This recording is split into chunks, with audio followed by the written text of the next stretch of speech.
India heritage fest ത്രിപുരയിൽ പങ്കെടുക്കാൻ പോകുന്ന ഞങ്ങൾക്ക് അപ്രതീക്ഷിതമായിട്ടാണ് ആസാമിലെ ഗുവാഹത്തിയിൽ ഒരു ദിവസം മൊത്തം ചെലവഴിക്കാൻ അവസരം കിട്ടിയത്.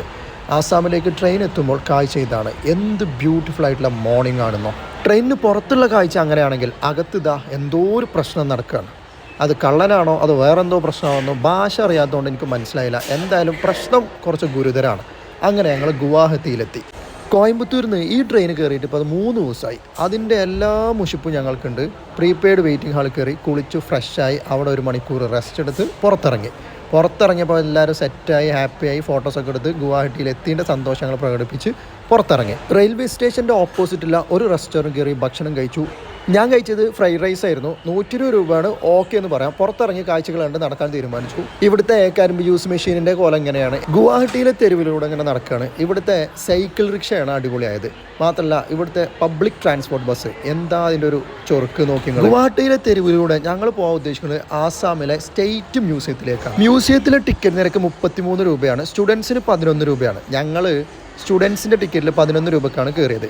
എന്നാൽ 11 രൂപക്ക് കയറിയിട്ട് ഒരു 110 രൂപയുടെ വർത്തായിട്ടുള്ള ഒരു മ്യൂസിയമാണ് ആസാം സ്റ്റേറ്റ് മ്യൂസിയം. അമ്മാരി കാഴ്ചകളാണ് ഇതിനകത്തുള്ളത്. ആസാമിൻ്റെ പൈതൃകവും പാരമ്പര്യവും ഹിസ്റ്ററിയും എന്ന് വേണ്ട ആസാമിനെ കുറിച്ച് A to Z നമുക്ക് ഈ മ്യൂസിയത്തിൽ നിന്ന് മനസ്സിലാക്കാൻ കഴിയും. ഇവിടെ കയറിയത് ഏറ്റവും നല്ലൊരു മുന്നേറ്റമാണെന്ന് എനിക്കും ബാക്കിയുള്ള എല്ലാവർക്കും തോന്നി. ഞാനിവിടെ ആദ്യമായിട്ടാണ്. പക്ഷേ ആസാം എന്ന് പറയുന്ന സ്റ്റേറ്റിനെ കുറിച്ചുള്ള എല്ലാ കാര്യങ്ങളും ഈ ഒരു മ്യൂസിയത്തിൽ കയറുന്നതിലൂടെ എനിക്ക് മനസ്സിലാക്കാൻ കഴിയും. ശരിക്കും നമ്മളൊരു മ്യൂസിയത്തിലോ ഒരു പാർക്കിലോ പോകുമ്പോൾ നമ്മൾ കൊടുക്കുന്ന പൈസക്ക് ചിലപ്പോൾ നമുക്ക് വർത്തായി തോന്നാറില്ല. എന്നാൽ ഈ പൈസ അതിനിപ്പോൾ 33 കൊടുത്താലും 50 രൂപ കൊടുത്താലും വർത്താണെന്ന് തോന്നി. നോക്കൂ നിങ്ങൾ, ഈ ഭാഗം ആസാമിൻ്റെ സിനിമയെക്കുറിച്ചുള്ള കാര്യങ്ങൾ പറയാൻ വേണ്ടിയുള്ള ഒരു പ്രത്യേക ഫ്ലോറാണ്. ഇവിടെ ആസാമിൻ്റെ സിനിമയും മറ്റു കാര്യങ്ങളും റേഡിയോ അതിൻ്റെ കാര്യങ്ങളാണ്.